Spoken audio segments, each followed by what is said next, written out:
Bismillahirrahmanirrahim. Assalamualaikum warahmatullahi wabarakatuh. Alhamdulillahilladzi hadana bi'abdihil mukhtari man da'ana ilaihi bil idni wa qad nadana labaika ya man dallana wa hadana. Shalla alaika Allahu bari'uka alladzi bika ya musyaffa'u khassana wa habana. Allahumma salli wa sallim wa nukarrim wa nu'adzim ala sayyidina Muhammadin wa ala alihi wa sahbihi tasliman katsiran tayyiban mubarakan fi ala kulli hal. Subhanaka la ilma lana illa ma 'allamtana innaka antal alimul hakim. Rabbi shrah li sadri wa yassir amri wahlul 'uqdatam min lisani yafqahu qawli. Alhamdulillah, kita bersyukur kepada Allah atas karunia yang telah Allah berikan kepada kita, yang tidak dapat kita tukar dengan apapun. Karunia terbesar yaitu beriman kepada Allah, beriman kepada Rasulullah SAW. Fungsi daripada iman kepada Allah, fungsi daripada iman peneladanan kepada Rasulullah ini untuk penjagaan keamanan dunia sampai kelak di akhirat. Anda aman dari galau, Anda aman dari sumpah, Anda aman dari kerusakan, Anda aman dari segala sesuatu yang tidak Anda inginkan di dunia ini. Itu fungsi daripada iman kepada Allah, iman kepada Rasulullah SAW. Dan di dalam kitab Nasha'ih Diniyah sebagai khutmul kitab atau penutup kitab ini, beliau Imam Abdullah bin Alwi Al-Haddad, sumpritan itu tolong bawa kandani. Apa sumpritan ngono?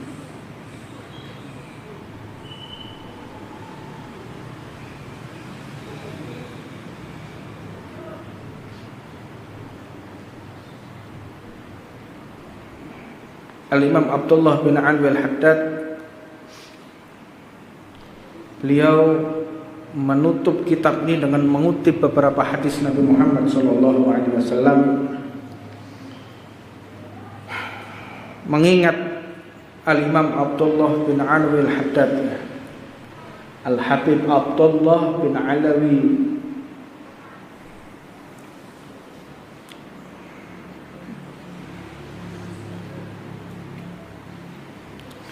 Imam Abdullah bin Alawi Al-Haddad radhiyallahu ta'ala anhu wa nafa'anallahu bihi wa bi'ulumihi, seorang ulama besar yang diuji oleh Allah, yang kitabnya kita teladani, yang kitabnya kita tekuni, yang kitabnya kita baca.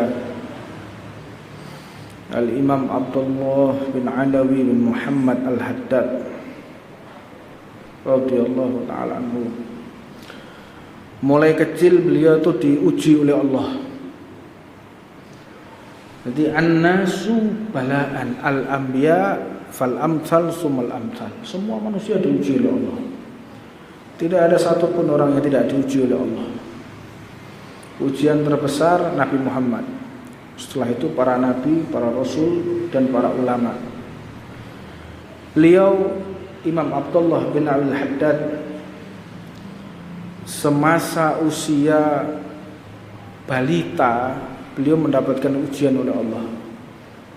Usia 3 tahun, 4 tahun, beliau mulai mendapatkan penyakit berupa cacar, yang sehingga cacar itu begitu masuk ke dalam tubuh beliau, sehingga pada usia 4 tahun cacar itu masuk ke dalam kedua bola mata beliau. Saking dahsyatnya cacar ini sampai Allah mengambil pandangan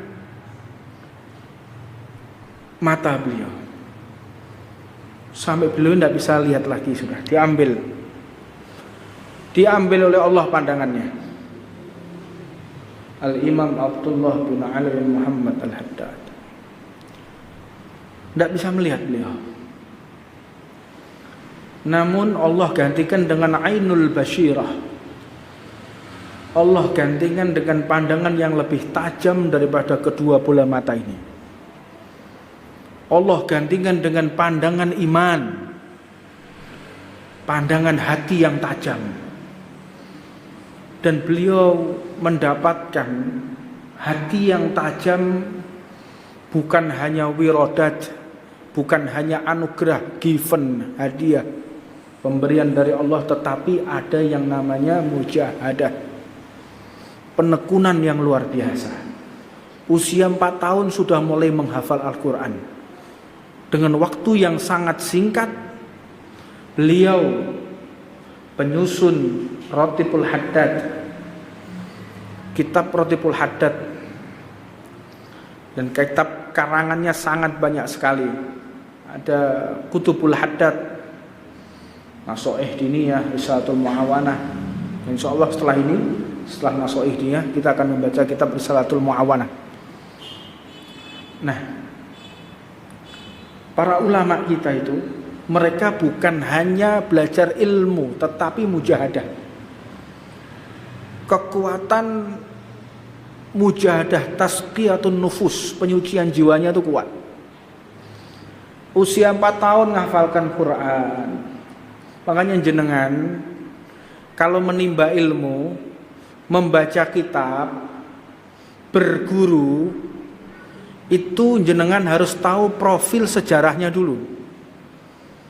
Kalau jenengan tidak tahu kitab yang Anda baca, ini muridnya siapa, sanad ilmunya itu bagaimana, oh ini ahli tafsir kah, oh ini seorang filosof kah, oh ini seorang fikih, seorang faqih,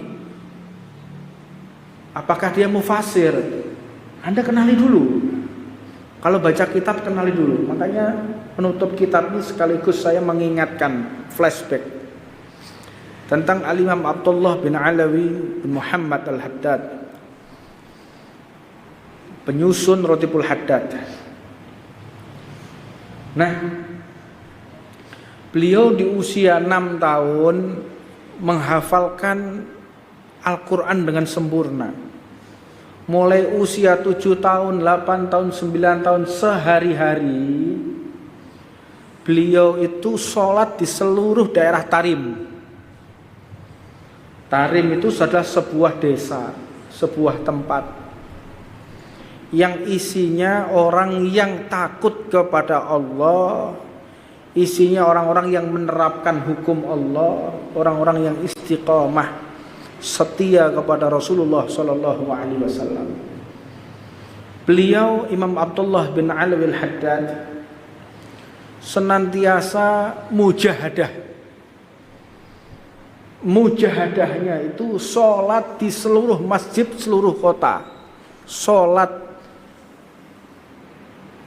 Dan ketika sholat tersebut dalam keadaan gak bisa melihat, Pak, dan jalannya bukan aspal seperti Indonesia, Pak. Dan ini cerita udah ratusan tahun yang lalu. Makanya kalau menceritakan wali itu jangan menceritakan karomah, tapi mujahadah. Kalau kita menceritakan wali hanya berbentuk karomah, datangnya fitnah. Mujahadah. Bagaimana Imam Abdullah bin Alawi Al-Haddad, jika beliau menjadi seorang wali, punya karomah, ya, punya karomah. Makanya kalau kita ingin punya karomah, jangan lupa mujahadah. Teladani bagaimana perjuangan beliau hingga menjadi ulama, sehingga menjadi wali. Itu track hidupnya jenengan lihat dulu. Ojo delok tiba-tiba nggawa tongkat iso nekakno udan, niki wali seje, Pak, ngono. Jenengan kepengen lihat seorang wali Imam Abdullah bin Haddad bagaimana mujahadah. Umur 4 tahun pandangannya diambil oleh Allah. Nggak kelihatan. Dan beliau senantiasa jalan kaki di terjalnya daerah Tarim yang tidak ada aspal, hanya pasir berdebu. Bagaimana beliau jalan? Jalannya dengan meraba-raba, Pak. Meraba-raba di tembok. Sholat nanti kalau masjidnya dalam keadaan tertutup, beliau lompat dari masjid. Sholat. Jalan beliau. Sampai akhirnya seluruh masjid yang ada di kota Tarim disolati semua. Keliling mujahadah. Anda lihat Sayyidina Syekh Abdul Qadir Jailani radhiyallahu taala anhu, bagaimana perjuangan beliau ketika menjadi wali. Aja critakno karomah itu. Syekh Abdul Qadir Jailani dalam kitabnya Ad-Dardir, ya, kitabnya Ad-Dardir, bagaimana ketika peristiwa Isra wal Mi'raj Rasulullah sallallahu alaihi wasallam diserupakan. Makanya ada satu pertanyaan, ada seseorang yang belum lahir dia bertemu dengan Rasulullah sallallahu alaihi wasallam, Sayyidina Syekh Abdul Qadir Jailani. Tapi aja delok karomah, bagaimana riwayat hidupnya, bagaimana perjalanan dia menuntut ilmunya Rasulullah sallallahu alaihi wasallam. Makanya kalau Anda duduk dengan siapapun juga, entah kiai, entah habib, mau ustadz, siapapun, jenengan lihat dulu, ini muridnya siapa, riwayat hidupnya bagaimana. Nah, kalau udah muridnya siapa, ini muridnya siapa, nggak tahu ini muridnya siapa. Tiba-tiba dia ada, tiba-tiba katanya punya karomah, tiba-tiba punya kelebihan, tiba-tiba ngarang kitab. Loh, Anda ini muridnya siapa, Pak? Loh, Anda ini muridnya siapa? Oh enggak, ini enggak ada. Al-isnad minaddin. Sanad itu bagian daripada agama. Enggak bisa, Pak. Entah kalau yang bukan ahlu sunnah wal jamaah ya, enggak tahu. Tapi kalau empat madhab al-mu'tabarak semuanya menggunakan sanad. Baca hadis ada sanadnya, baca kitab fikih ada sanadnya, baca kitab tasawuf ada sanadnya, kitab tafsir ada sanadnya, qiraatul Quran ada sanadnya, ada qiraah sab'ah. Ono qiraah iki banyak, qiraah Al-Qur'an itu banyak sanadnya. Kadang tak dibaca ya. Ada juga harokat yang dirubah. Ada wadduha wal laili idza saja, ada wadduhi wal laili idza saja. Qiraah sab'ah itu ada. Gak sakarepe dhewe. Nah, kita di majelis ini untuk mengidentifikasi agar tidak salah jalur ketika mendapatkan ilmunya Nabi Muhammad sallallahu alaihi wasallam. Oh, iki ilmune ngajar ngaji. Iki muridnya sapa? Karena seorang murid itu pasti punya kesalahan. Seorang pengajar itu pasti punya kesalahan, enggak mungkin enggak. Tugas gurunya mengingatkan. Lah kalau sudah orang mengajarkan sesuatu tidak ada gurunya, siapa yang mau mengingatkan? Salah satu fungsi. Nah, Al-Imam Abdullah bin Alwi Al-Haddad memiliki murid itu ratusan, Pak. Beliau dalam keadaan tidak bisa melihat. Jangan dikira Imam Abdullah bin Alwi Al-Haddad juga tidak dibuli. Dibuli Imam Haddad itu, dihina beliau. Imam Abdullah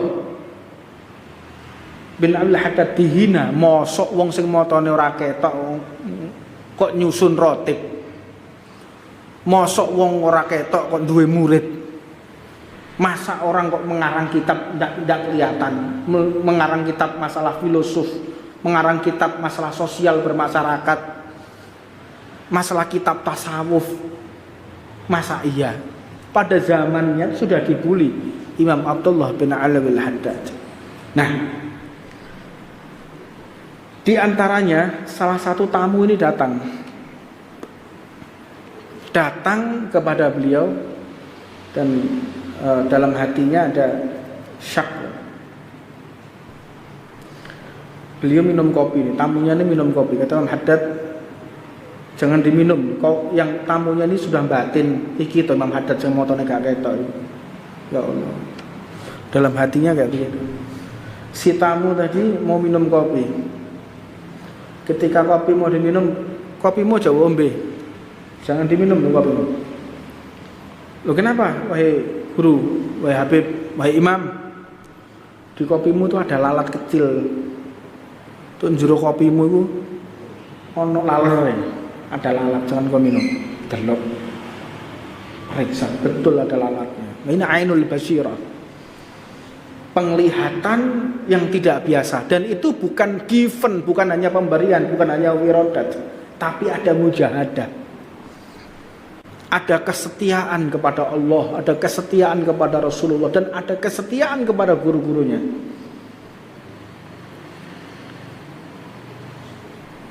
Kesetiaan kepada Habib Umar bin Abdurrahman Al-Attas, penyusun Ratibul Attas, guru beliau. Nah, kenapa mereka bisa seperti itu? Tiada lain, peneladanan, kesetiaan, husnudzon, prasangka baik kepada Allah, prasangka baik kepada Rasulullah, dan berprasangka baik kepada orang yang memberikan dia ilmu. Husnudzon billah, husnudzon bir Rasulillah, dan husnudzon bis syekh. Anda harus berprasangka baik kepada Allah, berprasangka baik kepada Rasulullah, dan berprasangka baik kepada orang-orang yang memberikan kita ilmu. Setelah itu Anda akan mendapatkan kemanfaatan daripada ilmu itu. Makanya banyaknya orang itu yang kualat zaman sekarang, punya ilmu tapi nyasar kemana-mana. Karena apa? Tidak memiliki husnudzon kepada syekhnya. Dan yang terakhir, hubbud dunya wa karahiyatul maut. Orang udah cinta mati dan takut kepada cinta kepada dunia, dan dia takut kepada kematian. Hubbud dunya wa karahiyatul maut. Cinta kepada dunia dan takut atas kematian. Itu yang menyebabkan orang-orang seringkali dia keluar daripada pemahaman yang benar. Mujahadahnya para aulia Allah yang kita kenal, Mbah Hasyim Asy'ari radhiyallahu taala anhu. Bagaimana kesetiaannya kepada Syekhana Khalil bin Abdul Latif Bangkalan. Mbah Hasyim itu pernah mendapatkan ujian yang tidak biasa, banyak jadi antaranya. Mbah Khalil ini pernah mengumumkan kepada santri-santrinya, "Weh santri-santriku, kalau nanti ada tamuku, tolong antar sampai ke rumahku. Kalau ada tamu nih datang ke pondok, tolong antar ke rumahku." Terus Mbah Khalil. Akhirnya beliau kedatangan tamu, Mbah Khalil kedatangan tamu, ambune buwadeg. Tamunya Mbah Khalil ambune buwadeg, kecing, gak adus, gak karu-karuan. Bajunya compang-camping. Masuk pondok ini, tamunya ini. Tamunya masuk pondok. Begitu masuk pondok, santri semua minggir, ya ambune buwadeg gak kuat wong. Sama Mbah Hasyim digendong. Digendong Mbah Hasyim. Iki tamune guruku iki. Sampai baunya tuh nempel semua di bajunya Mbah, digendong. Digendong karena datangnya mbek nyesot gendong. Udah bau kotoran, bau kencing gak karu-karuan. Gendong tamune Mbah Khalil. Begitu sampai di depan rumahnya Mbah Khalil, apa kata Mbah Khalil? "Lu, ilmuku wis digendong Mbah Hasyim." Langsung mendapatkan futuh, mendapatkan pembuka dari Allah. Makanya syekh itu banyak. Ada syekh tarbiyah, ada syekh nadhar, ada syekh futuh, wonten syekh tasliq. Syekh itu akeh, guru itu akeh. Ada guru yang Anda hanya dipandang Anda jadi orang alim. Kau sadek hafal Al-Quran, didelok tok alim. Ada syekh futuh yang Anda diberikan wirodat, ilmu laduni, syekh futuh. Ada syekh tarbiyah yang ngajari panjenengan terus, ini salah, ini benar, tarbiyah, fikih, hadis, nahwu segala macam. Wonten syekh tasliq, bagian masalah tazkiyatun nufus, penyucian jiwa. Mbah Khalil termasuk syekh yang sempurna, yang semua punya beliau. Syekh tarbiyah ya, Syekh Nadhar iya, Syekh Futuh juga iya, Syekh Taslik juga iya, semua sempurna Mbah Holil. Makanya muridnya delok. Punya murid Mbah Hasyim Asy'ari digendong.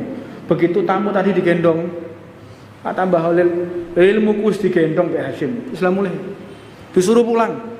Mbah Hasyim suruh pulang. Yang nantinya akan menjadi macannya Allah Subhanahu wa taala, Mbah Hasyim. Betul, Pak. Makanya resolusi jihad NU, siapa yang menggelorakan? Mbah Hasyim Asy'ari. Macane Gusti Allah. Jadi bukan hanya cuman mereka itu mendapatkan karomah keistimewaan, mujahadahnya luar biasa, kesetiaannya kepada gurunya jangan ditanya. Termasuk Mbah Zainuddin Mun'im. Mbah Zainuddin Mun'im itu pernah diperintah sama Mbah Holil. Kalau tidak salah Mbah Abdul Karim, itu namanya Mbah Manap ya, Mbah Abdul Karim. Mbah Abdul Karim itu sampai punya Lirboyo, muridnya sampai ratusan ribu. Apa sebab? Mujahadah. Mujahadahnya bagaimana? Beliau ini pernah dikasih uang saku sama orang tuanya. Dikasih uang saku untuk nimba ilmu di Madura. Mulai dari Magelang sampai ke Madura itu jalan kaki, Pak. Dikasih ongkos sama orang tuanya. Ongkosnya disai, jalan kaki beliau sampai menuju ke Madura. Ditanyai sama Mbah Holil, "Lho sampean kesini mbak apa?" "Melampah, Mbah." "Melaku jalan kaki dari Magelang sampai Madura." Dikasih ongkos sama orang tua, dikasih. Lah terus kenapa? Kok enggak digunakan uang ongkos? Enggak, tak gitu tuku kitab. Subhanallah. Saking melarate. Sampai diriwayatkan Mbah Manap, Mbah Abdul Karim. Kalau ngelalar alfiyah, belajar alfiyah, mangannya itu dedek, Pak. Sampai itu mangan dedek ngerti. Menangi sampean sarungan goni. Ngerti sarungan goni gak? Ngerti goni mana? Apa? Karung. Ono tumone lho. Wong kene ngare tinggi, ono tinggine. Sarungnya itu sarung gak jelas. Lek ngelalar alfiyah Mbah Abdul Karim, sarungnya masih jitok. Sarungnya siji. Lek ngelalar alfiyah ndak mau mutus sarungnya, lek cuci baju iki sarungnya dicentelno, beliau tuh jero tong ambil baca kitab alfiyah, udo tuh jero tong ambil ngelalar alfiyah, nggak mau membuang waktu ambil ngenteni sarungi garing, saking gak duwene, Pak. Mujahadah, belajar, istiqomah. Gak ada ulama yang instan wali, yang instan ini orang ono Pak donya iki, Pak. Lek gak wali syaiton ya. Lek wali setan rambutnya gondrong ono. Wah, macam-macam saiki. Ono aduh iki bau, aduh ndelok main TikTok iki apa tak hapus iki kok akeh sing protes. Gak tak hapus iki ono ae sing mlebu aneh-aneh. Aduh, macam-macam. Mau ngaku wali, mau ngaku kutub, aduh jadi bau berat, Pak, saya ini, Pak. Bau bingung ya. Ndelok motor-motoran ae sama. Daripada ndelok sing ngene ndak ndelok motor-motoran ae wis. Bau berat, Pak. Kondisi ini berat sekali. Gak cuwelas. Aku seiling ngomongane Mbah Zainuddin MZ ya. Iki antara ulama mbek dukun ini perbedaannya tipis ya. Sing ulama sing dia dukun bingung ya. Gak jelas. Tak delok tambah gelambiar, tambah dino tambah gelambiar, kasihan umat. Makanya saya ingin membentengi umat ini bukan dengan selain ilmu. Jenengan harus belajar. Belajar tasawuf, belajar fikih, belajar tarikh. Jenengan selamat. Duduk di majelis taklim, selamat jenengan. Tapi lek gak duwe guru, gak iso gak duwe guru, gak gelem nyantri, gak ngerti belajar, gak ngerti fikih, gak ngerti hadis, kesasar. Nah, bentengnya umat ini majelis taklim. Bentengnya jiwanya umat di majelis-majelis sholawat. Benteng batin, benteng hati, benteng pikiran majelis taklim. Lebih dalam lagi jenengan nyantri. Gak mungkin pip umur wis sakmene, gak mungkin pip tuntutan keluarga, gak mungkin. tagihan bulanan, enggak mungkin, enggak mungkin. Mau ndak mau majelis taklim. Maka kata Rasulullah, kunu aliman. Dadi sira niku ingkang tiyang alim. Au muta'alliman. Kaya dadi kiai, kaya dadi ulama, au muta'alliman. Dadi yo nyantri. Kaya nyantri, au mustami'an. Dadi wong sing ngrungokno tok lungguh majelis taklim. Au muhibban, gak iso dadi wong alim, gak iso nyantri, gak iso wong teko temene majelis taklim. Au muhibban, dadi wong sing mencintai para kiai, para ulama, para habaib. Gak iso maneh wala takunu khamisan, menengo. Dadi sing kelima. Wong sing senengane nyelatu. Maka jenengan tingali santri-santri ning Mbah Oleh. Wonten Mbah Abdul Karim diperintahkan untuk belanja di Surabaya dari Madura, Bangkalan. Perintahkan sama Mbah Khalil blonjo nang Surabaya untuk keperluan pondok. Nggih, Mbah. Melaku, nggih, Mbah. Melaku yo, nggih, Mbah. Nek santri saiki lak gak. Tolong aku tukokno sego goreng, apa tukokno blonjokno gawe iki. Belinya di mana? Piro? Terus santri saiki lak ngono mrene tekan mbek gurune. Numpak apa Yai? Jam pinten Yai? Kakek ngomong ngono enggak? Leo gitu. Yes, berangkat. 6, siap. Ndak boten saged Beb ngeten. Cuma gak militan. Gurune ya kudu paham. Lek santrine gak duwe ya kei sanu, aja wong-wong tok ya padha gebleke lek jareku ya. Ya kudu ngerti, gurune kudu ngerti. Oh, tukune sakmene, tok kene. Ngerasa gurune ya kudu ngerasa lek awake dhewe iki ya gak wali ngono lho. Mudah-mudahan kudu padha-padha ngrasane iki. Mbah Holil ngongkon Mbah Abdul Karim. Melampah nggih, Mbah. Saiki nggih, Mbah. Berangkat nggih, Mbah. Sampai dari Madura. Dari Madura ke Surabaya, balik lagi. Iki belanja tukokno kitab iki, tukokno blonjono iki duwe. Wis berangkat. Total bener. Mbah Holil lupa. Lah ongkose piye? Ongkose piye?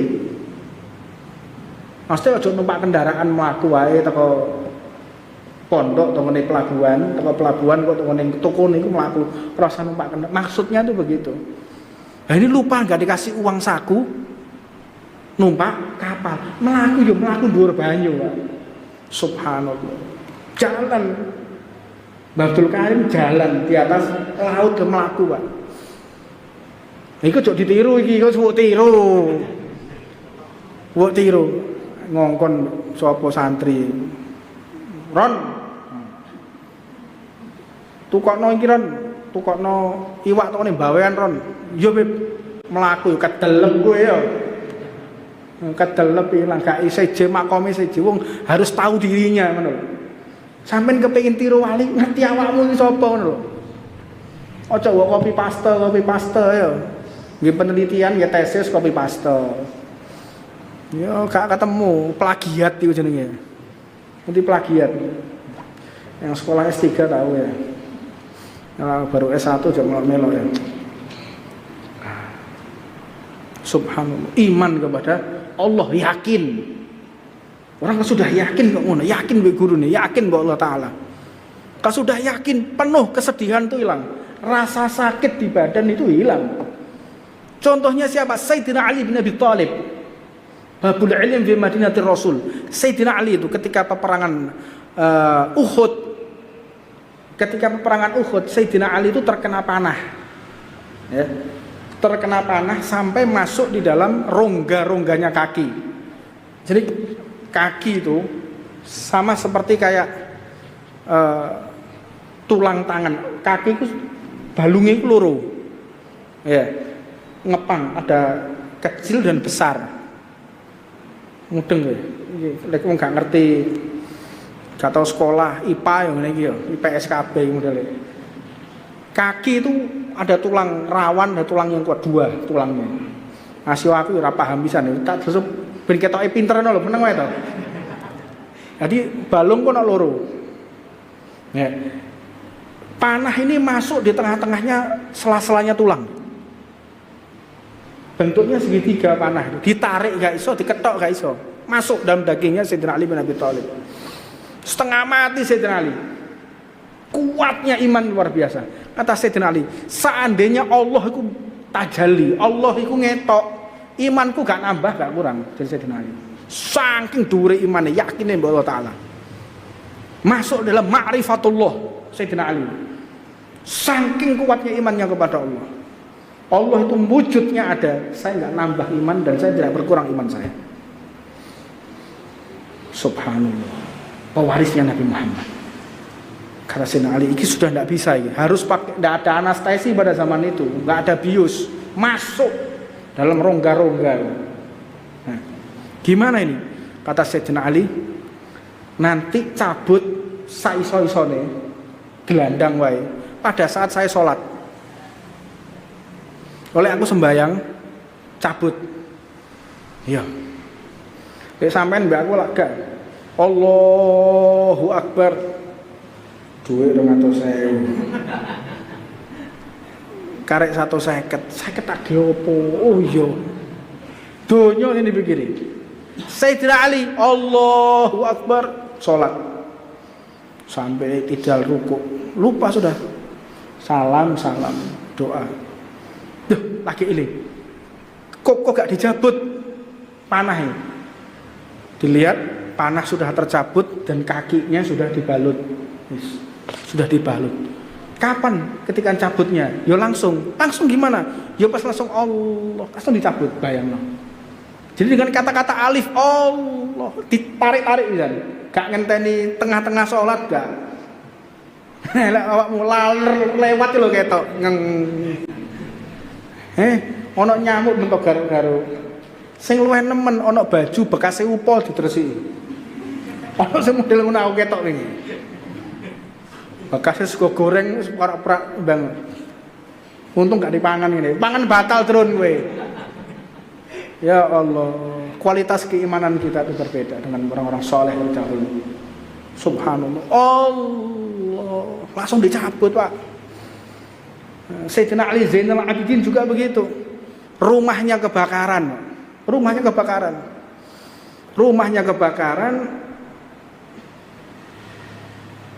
Tiba-tiba beliau ini masih sholat di dalam rumah. Sing dibaca surat Al-Qiyamah tentang masalah kiamat. La uqsimu biyaumil kiamah. Sumpahnya Allah di hari kiamat. Nyeritakno masalah kiamat. Sampai akhirnya rumah ini kebakar, rumah Sayyidina Ali Zainal Abidin, rumahnya ini kebakaran, hancur rumahnya. Orang-orang pada teriak semua, Ali Zainal Abidin di dalam situ. Rumahnya udah lagi kebakaran. Sampai beliau menyelesaikan surat Al-Qiyamah, selesai sujud, ruku, salam, begitu bangun, omah wis entek. Dan tidak satu pun helai rambutnya kebakaran, dan tidak pula kain baju yang digunakan juga terkena api. Subhanallah, karena keyakinannya kepada Allah Subhanahu wa ta'ala. Sampai orang model kayak aku yus belas iku ya. Yang ada hanya kepentingan duniawi. Nah, mudah-mudahan kita bisa meneladani, kita ingin seperti mereka para aulia, kita ingin seperti mereka orang-orang soleh, harus ada mujahadah, harus ada tasqiyah. Nah, mudah-mudahan apa yang kita baca menambahkan keyakinan kita, keimanan kita kepada para mu'alif kitab, orang-orang yang membaca, yang pengarang kitab-kitab ini. Kita yakin kepada Imam Abdullah bin Al-Haddad, kita yakin kepada guru kita Mbah Hasyim Asy'ari, kita yakin kepada para sesepuh kita, dan jangan keluar daripada thariqah mereka Ahlus Sunnah wal Jamaah An-Nahdhiyah yang sudah jelas thariqah sajarah daripada pohon-pohon mereka yang membuahkan hasil para aulia Allah, orang-orang yang soleh. Rabbana atina fid dunya hasanah wa fil akhirati hasanah wa qina adzabannar wa 'allamna masyikhuna wa ila hadratin Nabi Muhammadin sallallahu alaihi wasallam. Fatihah.